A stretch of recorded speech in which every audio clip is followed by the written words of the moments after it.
అందరికీ ముందుగా హోలీ శుభాకాంక్షలు.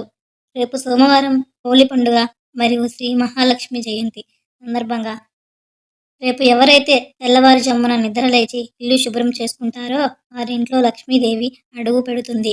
ఇల్లు తుడుచుకునేటప్పుడు కాస్త రాళ్ళ ఉప్పు, పసుపు వేసుకొని ఇల్లు తుడుచుకోవాలి.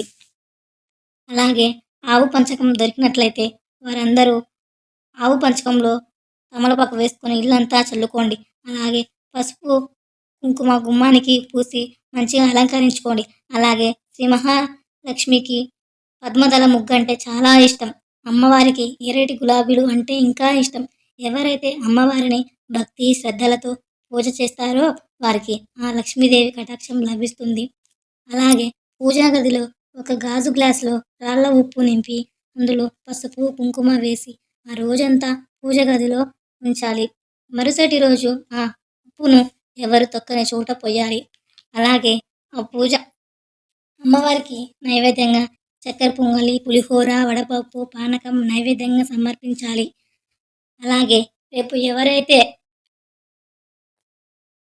రేపు ఎవరైతే కలబంద మొక్కను ఇంటికి తెచ్చుకొని నాటుకుంటారో వారికి లక్ష్మీదేవి అనుగ్రహం ఉంటుంది. అలాగే శ్రీ మహావిష్ణువుకు ఎంతో ఇష్టమైన ఉసిరి చెట్టును ఇంటికి తెచ్చుకుంటారో వారికి శ్రీ మహావిష్ణువు అనుగ్రహంతో పాటు శ్రీ మహాలక్ష్మి అనుగ్రహం కూడా మీకు ఉంటుంది.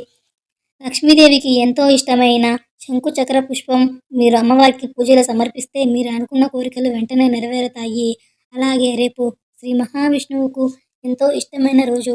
ఎవరైతే సంతానం లేదని బాధపడుతున్నారో వారంతా శ్రీ మహావిష్ణువుకు వెన్నె నైవేద్యంగా పెట్టి ఓం క్లీం కృష్ణాయే నమః అని 108 సార్లు జపిస్తారో వారికి శ్రీ మహావిష్ణువు అనుగ్రహం ఉంటుంది. అలాగే శ్రీ మహావిష్ణువుకు ఎంతో ఇష్టమైన వెన్నె నైవేద్యంగా స్వీకరించి శ్రీ మహావిష్ణువుకు ఇష్టమైన ఓం క్లీం కృష్ణాయే నమః అని 108 సార్లు జపిస్తారో వారికి తప్పక సంతానం లభిస్తుంది. అలాగే రేపు సాయంత్రం పూజ అయిపోయిన తర్వాత ఆ వెన్నె మీరు నైవేద్యంగా స్వీకరించి ఆ శ్రీ మహావిష్ణువుకు దండం పెట్టుకొని తన వంశ వృద్ధి చెందాలని ఆ శ్రీ మహావిష్ణువుకు మనసారా ప్రార్థించండి. ఆ శ్రీ మహావిష్ణువు సంతోషపడి మీకు సంతానం ప్రసాదిస్తాడు. ఓం శ్రీ మాత్రే నమః.